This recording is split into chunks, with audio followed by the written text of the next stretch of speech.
Welcome back to the channel, folks. This is Jason, certified financial planner and host of Fighting Words Financial. Today, I wanted to do another sort of no hype Xpeng update here. And I wanted to cover Xpeng because there's a story that's starting to develop about Xpeng that reminds me about being in junior high.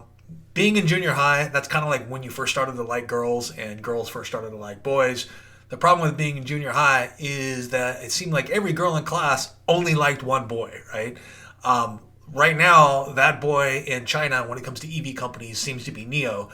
They're getting all of the press, all of the attention, and all of the hype over here in the US, which I'm not really sure is all that merited. There's a lot of other companies that are doing very, very well. If you look at the list of top 10 EV vehicles that were sold in China last year, of course, Tesla tops that list.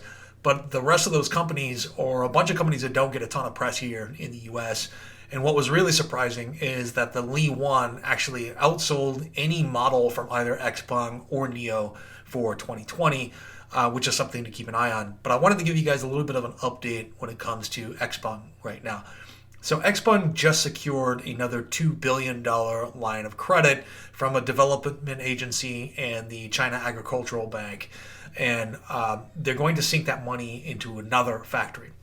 Now, keep in mind, folks, they already have a partnership agreement with Haima Automobile. They already have one self-owned factory, fully automated factory that only requires about 600 employees to produce 100,000 units per year. They've already begun construction on a third factory that is self-owned. Well, not entirely self-owned. It's going to be built by a development authority for them, and they have the option to buy it at cost after 7 years. So they basically have a regional government economic development authority who's building a factory for them and giving it to them at cost. So now additionally, we have this news that they've raised another $2 billion through a credit facility. They've done a secondary offering recently, which raised $2.5 billion. I can only assume what is to follow is probably going to be, and of course, they're following the blueprint that Tesla has laid out for them. I can only assume that what comes next is going to be an offering of convertible securities, which just like NIO did recently, alternating between a secondary offering and an offering of convertible securities seems to be a pretty good formula for going back to the capital markets over and over and over to raise cash and to build out your ability to scale your production, which in terms of that ability to scale production, Xpeng is actually far ahead of everyone in this game in terms of what they're building out. And if you think about it, that makes sense for them. So Li Auto, NIO, and Xpeng, if you look at their vehicle offerings, they don't actually compete with each other. They are grabbing market share in different spaces. Like the sedan that NIO just introduced, the ET7, is really a Model S competitor. It's not a Model 3 competitor. If you look at Xpeng's primary offering, the P7, it is definitely a Model 3 competitor. And it's almost, it looks a lot like the vehicle. It's priced a little bit under it. And they're planning to come out, Xpeng is planning to come out with another sedan model at the end of this year. And it looks like that's going to be targeted at an even slightly lower price point, which means that they're going for a very, very broad market. There's going to be a little bit less in the way of margin in those vehicles probably, so they need to squeeze as much out as they can. And owning your manufacturing process is one way to do that. But it also means that that market is very, very broad. So they have to accommodate the volume of production that they're going to need for that. And I think they're well on their way to doing that. I've long said that, that NIO was the first company in the market, that Xpeng learned from NIO's mistakes in a way. They handled how they went back to secure funding a little bit better than NIO did. I like NIO's breadth of offerings. I like the fact that they have their hand in a lot of different things. They have their NIO Power. They have their battery swapping network, which I've covered before on this channel. I don't really think that's a permanent part of their strategy. I think it's a bridging method to get to the point where China's infrastructure supports charging, because the battery swapping network and the infrastructure to maintain it is pretty expensive. When you look at what they're charging to be a part of that network, it doesn't look like there's a ton of profit margin in there. So it would make sense that it's especially if you look at the way they're building that, it doesn't look like a permanent part of their strategy. But anyway, Xpeng, I think, is doing a better job at attacking a different market segment. And like I said, these companies are not in competition with each other, and I think it's designed that way. A couple of things that I find a little bit concerning, though. they may have trouble exporting their vehicles to the United States at some point. The United States has just slapped sanctions on Xiaomi, which Xiaomi owns a portion of Xpeng. They were early investors in Xpeng. And Xiaomi has known connections to the Chinese military. I don't know how that's going to work out with a new administration, and this channel doesn't get political, so I'm not going to make any conjectures on that. But I do think that it's something to keep in mind, is that I think right now their pathway to selling cars in the United States might actually be blocked because of that. Not that I know that they have plans to immediately expand into the United States or not, but they've already, Xpeng has already started selling vehicles in Norway. And from what I understand, they're looking to expand that operation into Denmark here pretty soon and have access to the European mainland. So I think that's pretty exciting. But when it comes to their war chest now, what Xpeng has, they've sort of passed this critical stage where they could run out of money or their very survival is in question. And look, that is something that even 2-3 months ago I considered. Is Xpeng's survival really assured at this point? Will they be able to survive any sort of test? Even 2 or 3 months ago, that really wasn't clear. It shouldn't have been clear for any of these other companies also. You hear this refrain over and over and over from neo investors who are almost always new neo investors. They haven't been invested in Chinese stocks for the long term. They say that NEO is backed by the government.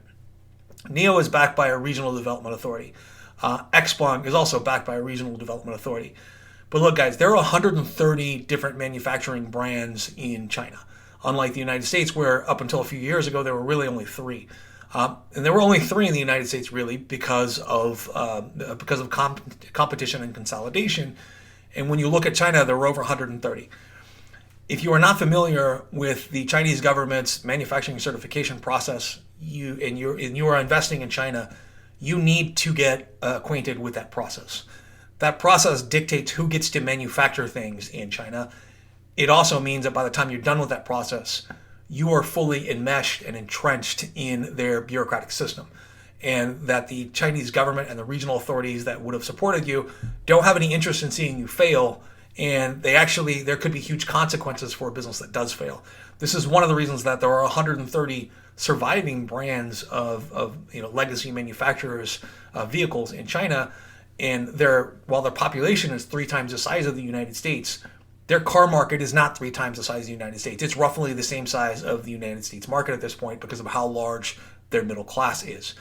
So the idea that any one of these companies is backed by the Chinese government, and that's what gives them the advantage, is really a false argument here. And you're arguing this from the point of a Westerner who hasn't really investigated this certification process and doesn't really understand an administrative 2,000-year-old bureaucratic state to really get the idea that once you've gone through this process, you start manufacturing, you have connections with local officials, you have connections with local government authorities, you are supported by a way in that process because their entire business world works quite differently than ours does.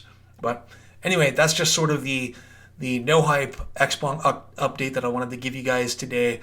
I think that they crossed a sort of critical threshold in terms of whether or not they're going to be successful, and a lot of that has to do with these sort of $8 billion that they have on cash right now and the expansion of their manufacturing lines. I think that they're in good shape to ride the EV wave for the next 5 to 10 years. At some point, there's going to have to be some sort of winnowing process with the EV market, and some of these companies are going to fail, or some of these companies are going to fade away in relevancy like many of those 130 manufacturers in China have done. I don't think that one of those players that fades away is going to be NEO or Xpeng or Li. I think these guys are pretty far ahead. But I think new, more dominant, and better finance players are going to start emerging from the woodwork here in the next 2 to 4 years. And I think that it's going to be really interesting to see what happens in the Chinese EV market. Which one of those companies actually starts to expand outside of the United States? I would love to see one of these Chinese companies really become successful in marketing their vehicles in either Europe or the US. That's one thing in my experience going to auto shows for years. I would constantly see these Chinese vehicles at auto shows. They never showed up in US markets, or they never showed up in European markets. Or if they did, they didn't last very long, and the issues were almost always quality. I would love to see that change. I like to see this interconnection between our societies. The more business we do with each other, the less reason we have to be in conflict with each other. And I think the more it leads to world peace. So anyway, I've said my political piece for today, guys. That was it. I wanted to thank you guys for watching this video today. Check out my Patreon page if you can, and please like and subscribe. And you can feel free to disagree with me and tell me how wrong you think I am in the comments below. I look forward to hearing from you guys again.